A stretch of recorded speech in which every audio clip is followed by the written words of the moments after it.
Let's talk about 3 reasons why you don't feel like you belong. So belonging is that feeling where you walk into a space or you're with people and your soul just has a knowing that you should exist there. And it's the feeling of really knowing, it's that internal knowing that these relationships are for you, this space is for you, and these people are for you. And when you don't feel that, it can hurt, right? It can feel like I am alone. I am in a space where I don't feel like I should exist with anyone or in any spaces or in this career or whatever it is. I feel out of place. And so one of the things about belonging is that true belonging is not just fitting in, right? We're not puzzle pieces. We're not trying to fit into spaces because, I remember those days in middle school where it was like, I just don't fit in with anybody. Like I can be with these people and I can also be with these people who are the exact polar opposite of these people, but I don't really feel like I fit in. And it's because fitting in and belonging are not the same thing. When you fit in, you mold and shape yourself to be in the space. It's that square peg, round hole. Well, if I'm not round enough to fit in the round hole, I'm going to shave down my edges to fit in there. But true belonging is being able to exist and be as yourself and having those spaces, people, and places that actually feel like there's the spaces, places, and people that you're supposed to be embedded in. If you don't know who you are, which is the first reason, you will never be able to belong because belonging means being. So I can't be who I am. I can't be myself if I don't even know who I am. And oftentimes when we're in relationships with people, or we've been conditioned since childhood to be who people think that we should be. So be the good girl, be the smart girl, be the perfectionist girl, right? Like we know those feelings. When we've been conditioned to be those things, we take on that role and we act that out and we put on those masks because we've been told that that's what you should do to be accepted. But belonging is an acceptance. So if you want to truly belong, you have to find out who you are so that you know what to be when you walk out into the world. So when you've been in relationships where people have conditioned you to do something as simple as close the door at night, this is my story, close the door at night while you're sleeping, even though that doesn't feel safe to you, it's hard to unearth the things that are truly part of your being.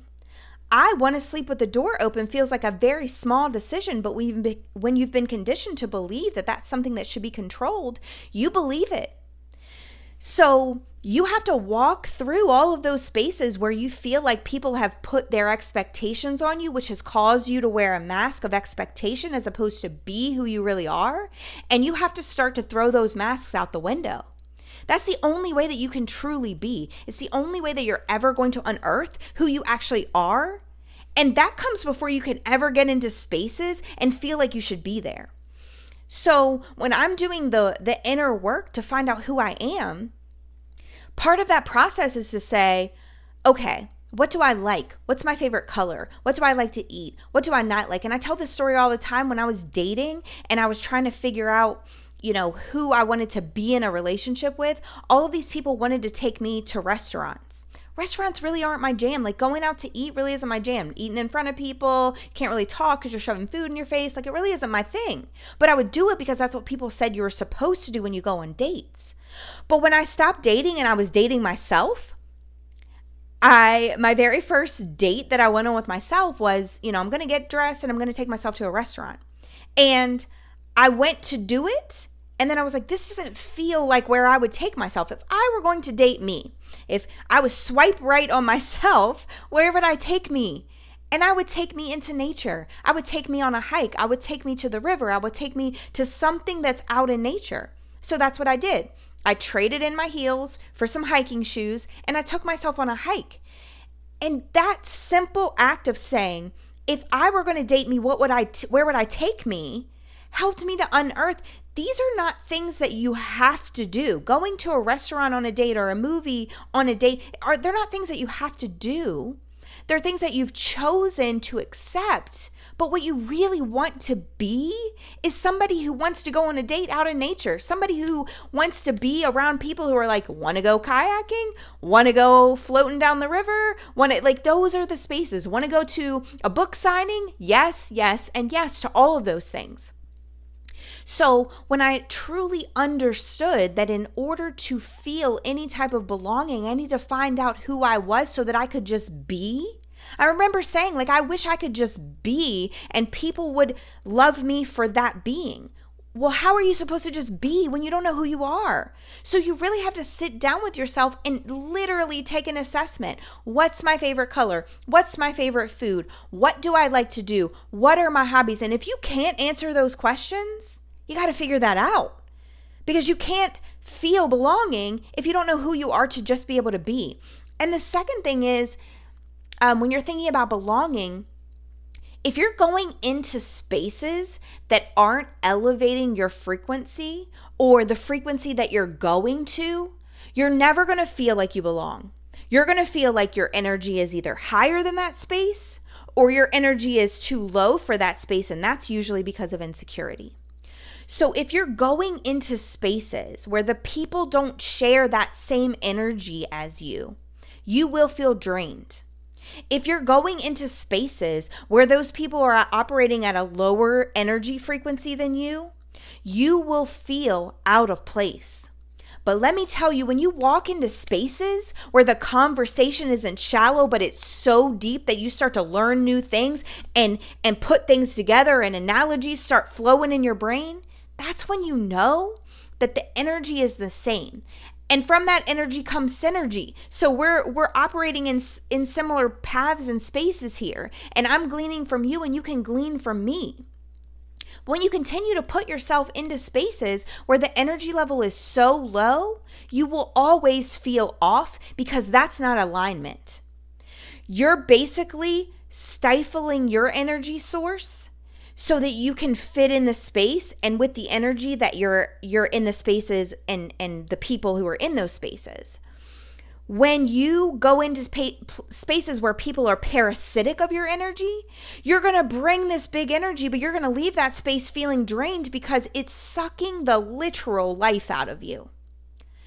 But when you go into spaces where you leave those spaces, conversations, and places full of your spirit and soul being fed, that's when you know that the energy frequency is a place that you belong. I can go on a run in the woods, and runs are very energetically depleting as far as your body's energy is concerned. But I can walk away from that run with the soul energy to go out and write a book, a post, record a podcast, whatever it is. You know why?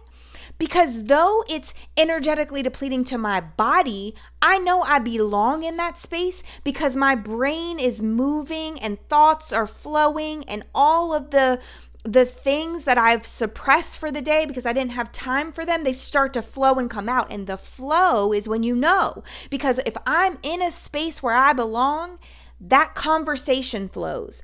My spirit feels fed and it can flow into a knowing. My thoughts are flowing, my emotions are flowing. None of them feel bad. I can be annoyed, I can feel happy, I can feel frustrated, I can feel content, and none of that feels bad because the energy is the same between me and those spaces. I can't belong, and there's going to be spaces you have to be in where you don't belong. Work might be one of them, but you have to know when you belong and when you don't, right? And so when I know that when I belong, the true me starts coming out because I know her and I can feel her. And the last thing is, sometimes you're not created to belong. And I know that feels uncomfortable because it feels lonely. And I can tell you from experience that that feeling feels crazy when you walk into rooms and you get into relationships and you are in friendships and you just don't feel like you fit there. You don't feel like this doesn't feel like it's for me. And I can tell you that oftentimes it's because you're set apart. And we hate to feel that because it feels like, oh, well, that's kind of cocky to say I'm set apart. It doesn't mean that I feel like I'm above other people. It means that I'm not a walk-in to this restaurant. I had a reservation, right? Like this space was reserved for me. And the walk-ins might not get in. They might not find a table, but the reservation was placed for me and the people who I belong with. And I can tell you that when you get into the spaces where before you felt weird and you felt extra and you felt too much and people were telling you to be quieter or stop talking at such an intellectual level and who uses those vocabulary words inside of normal conversation, when you go from there to the spaces where people are like, oh, that's a good word. Let me write that one down because I'm going to use it again. Or dang, you're preaching, or that was fire, or bars, or whatever it is. It's not the external validation. It's like, oh, I can have these deep conversations with these people because I'm not alone. I'm just set apart. There's fewer of us, and that's okay. So when you're on this journey to belonging, really figure out who you are. Really think about the energy that exists in the spaces, places, and people that you're putting yourselves in the energy of, and think about the possibility that you might just be set apart. You might be reserved for something bigger, and those same kids who felt weird and like they were too much and like they were extra are going to find you later in life, and those people who were set apart are going to be the crew. Like that's going to be the people who you feel like you belong the most with. So I encourage you to just think about, when I want to belong and where do I belong? What do I need to assess to figure that out? Because I'm no longer shaving down my edges to fit what's square into a space that's round. Thank you for listening. Look me up on all social media sites as Carrie Nicole and on my website at carrienicole.com.